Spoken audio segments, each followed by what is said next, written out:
Hello everyone, welcome back to my channel PS world official tour. तो friends, I hope आप सभी अच्छे होंगे और मैं भी अच्छी हूँ।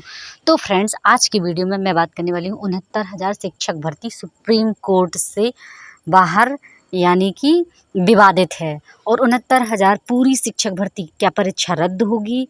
10% ज़्यादा पर घोटाला तो भर्ती रद्द होती है ज़्यादातर। क्या ऐसा होगा या नहीं? अब आवेदन से एग्ज़ाम तक भर्ती नए सिरे से 69,000 की बीएड सेफ है या नहीं, बाहर हो जाएंगे क्या? और जैसे कि आप लोग जानते हैं, अधिकारियों ने छात्रों का एक तरह से कहते हैं लाइफ ख़राब कर दी, या कह सकते हैं उनके साथ धोखा कर दिया।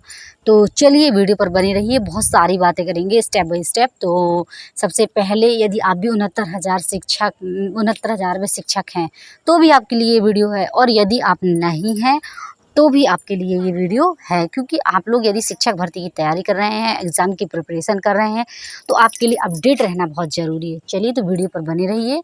चलिए बात करते हैं। तो सबसे पहले बात करते हैं, तो 69,000 शिक्षक भर्ती जो है, तो कहीं ना कहीं अधिकारियों की गलती की वजह से शिक्षकों का, ये कह सकते हैं, ये भर्ती का ये हाल हो गया है। जैसे कि आप लोग जानते हैं, आरक्षण घोटाला यानी कि सीटें अव्यवस्थित कर देना, सीटें एक तरह से जिसकी जितनी है उसको उतनी सीटें ना मिलना। तो बस यही है, जो बाहर हैं उनको अंदर रहना चाहिए, और जो अंदर आ गए हैं 69,000 शिक्षक भर्ती में शामिल हो गए हैं या शिक्षक बन गए हैं, उनको बाहर जाना चाहिए। लेकिन ऐसा नहीं है। तो चलिए, सबसे पहले आपको बता दूं कि जैसे कि आप लोगों को पता है, अब ये है कि याचिका दायर कर दी गई है सुप्रीम कोर्ट में। तो ये है सुप्रीम कोर्ट, अब कब तक सुप्रीम कोर्ट से आदेश आता है या सुलह होता है, क्या निर्णय आता है, इसका तो किसी को मालूम नहीं है। लेकिन फिर भी ये है कि आप लोगों को ये पता होना चाहिए, जैसे कि आपको बता दूं कि 10% से ज़्यादा यदि किसी भी भर्ती में घोटाला हो जाता है तो वो भर्ती रद्द की जाती है। लेकिन इसमें जो है, तो इसमें ऐसा भर्ती रद्द करने जैसी बात बिल्कुल नहीं है, क्योंकि ये है कि इसमें जो आरक्षण विवाद है, या जो बाहर हैं एससी ओबीसी के, तो उनका ये मांग है कि हमें अंदर कर लिया जाए, यानी कि हमें नियुक्ति पत्र दे दिया जाए और हमें स्कूल आवंटित कर दिए जाएं। बस उनका पर्पस सिर्फ और सिर्फ यही है, और एक तरह से ये विवादित नहीं है कि इसमें किसी तरह का घपला होगा या घोटाला होगा। बस ये है कि मेरिट बनाते समय ये अधिकारियों ने ये यहाँ पे गलती कर दी, या कह सकते हैं बहुत बड़ी गलती, जिससे क्या है 5 से 6 साल जिनको शिक्षक बन जाना चाहिए था, और जिन्होंने मेहनत की, उनका अधिकार मिलना चाहिए था, तो वो नहीं मिल पाया। तो बस जैसा भी है, और अब तो आप लोग जानते हैं, जो सेटल्ड हो गए हैं, जनरल कैटेगरी के भी हैं, तो वो भी अब परेशान हो रहे हैं, दर दर भटकना पड़ेगा उनको, क्योंकि यदि उनको बाहर सरकार करती है तो भी उन्हें भी समस्याओं का सामना करना पड़ेगा। 69, एक बात और मैं आपकी जानकारी के लिए बता दूं, 69,000 हो और चाहे आप लोगों को मालूम है 68,000 या ऐसे कुछ 67,000 ऐसी कुछ थी पहले। तो ये दोनों भर्ती जो हैं, ये दोनों भर्ती ये सरकार की नहीं है, यानी कि पिछली जो पहले सरकार 5 से 6 साल पहले, 7 साल पहले आई थी, उस सुप्रीम कोर्ट के आदेश के अकॉर्डिंग ही ये भर्ती आई थी 69,000। जब आप लोगों को बताया कि शिक्षा मित्र को बाहर कर दिया गया था, तो फिर ये कहा गया था कि सुप्रीम कोर्ट का आदेश था, जल्द ही भर्ती निकाली जाए, तो भर्ती निकाली जाएगी। फिर इस वजह से ये 69,000 भर्ती आई। यानी कि सरकार का इसमें ये नहीं है कि इस सरकार ने, हमारी बीजेपी सरकार ने आपको भर्ती दी, ऐसा नहीं है। ये सुप्रीम कोर्ट के आदेश की ही भर्ती थी, यानी कि पहले की, जब इन्होंने बाहर कर दिया कि ये उनके लिए एलिजिबल नहीं है शिक्षा मित्र पढ़ाने के लिए, तो इस वजह से आई। और सबसे पहले आप लोगों को याद होगा, जिन्होंने एग्ज़ाम दिया है, तो कुछ क्वेश्चन विवादित हुए थे, कुछ क्वेश्चन सही थे, लेकिन फिर भी कोर्ट ने ये गलत मान लिया था, या कह सकते हैं अधिकारियों ने गलत मान लिया था कि ये क्वेश्चन गलत हैं या सही हैं। कुछ एक विवादित क्वेश्चन रहते हैं, कॉमन क्वेश्चन होते हैं, तो इस तरह से बहुत सारे लोगों की मेरिट में बाधा आ गई, या कह सकते हैं उनको बहुत दूर मिल गया। अधिक मेरी जानकारी में भी है, उनको भी बहुत दूर मिल गया, सिर्फ 1 और 2 नंबर की वजह से, या परसेंटेज में 1 से 2 नंबर की वजह से, 1 पॉइंट से वजह से ऐसे लोग पिछड़ गए, और इसकी वजह से उन्हें दूर जाना पड़ा, या दूर मिल गया, जहाँ अपनी एरिया से, अपने क्षेत्र से बहुत दूर मिल गया।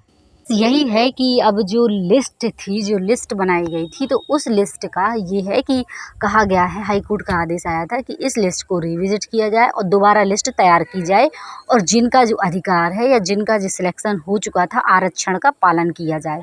तो बस यही था। तो अब यही ये है कि फिर से वो सुप्रीम कोर्ट में चला गया ये मामला। तो अब सुप्रीम कोर्ट भी आई होप ऐसा ही कुछ मामला, मतलब एक ऐसा निर्णय जैसा हाई कोर्ट ने दिया है वैसा ही निर्णय सुप्रीम कोर्ट भी दे, क्योंकि ये जो निर्णय है एकदम सटीक और सही है। हाँ, ये है सरकार के ऊपर ये डिपेंड है कि जो भर्ती उस सरकार ने कर ली है उसको समायोजित कर ले, किसी तरह से पद बढ़ाए।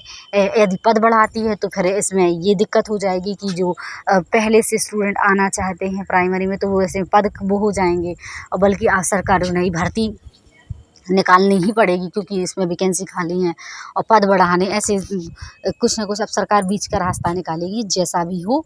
अब थोड़ी सी बात कर लेते हैं 69,000 के बीएड सेफ है या नहीं। तो मैं आपकी जानकारी के लिए बता दूं कि बीएड एकदम सेफ है। इसलिए सेफ है क्योंकि सरकार के अकॉर्डिंग ही या एनसीटीई की अकॉर्डिंग ही था कि बीएड प्राइमरी में शामिल किया गया है। और लेकिन फिर जब कोर्ट में चला गया ये मामला कि बीएड डीएलएड वाले कहाँ जाएंगे, तो इस वजह से फिर बीएड बाहर कर दिया गया सुप्रीम कोर्ट से।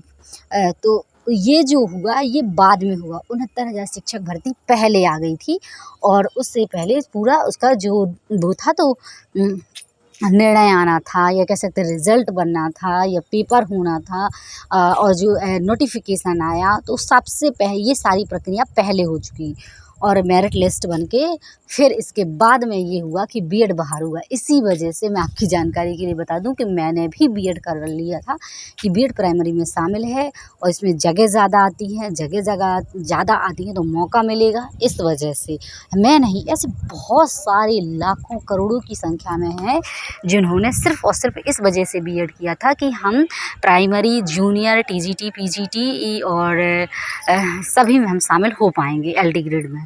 इस एलटी ग्रेड मतलब एएलटी ग्रेड नहीं, मतलब ये है कि बीएड वालों को, हाँ, बीएड वाले सारी चीज़ें देख पाएंगे, सारे एग्ज़ाम देख पाएंगे शिक्षक भर्ती के। तो इस वजह से तो कहीं ना कहीं ये कारण भी बन जाता है।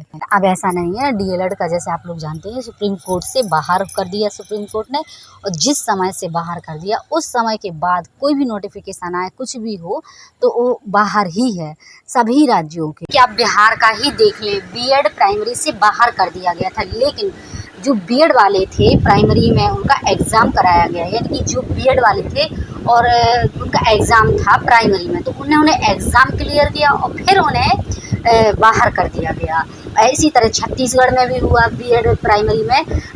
पहले तो ये था कि हाँ ठीक है रहेगा, फिर इसके बाद जब मेरिट बनी या कह सकते जब काउंसलिंग के टाइम पे बीएड बाहर कर दिया गया।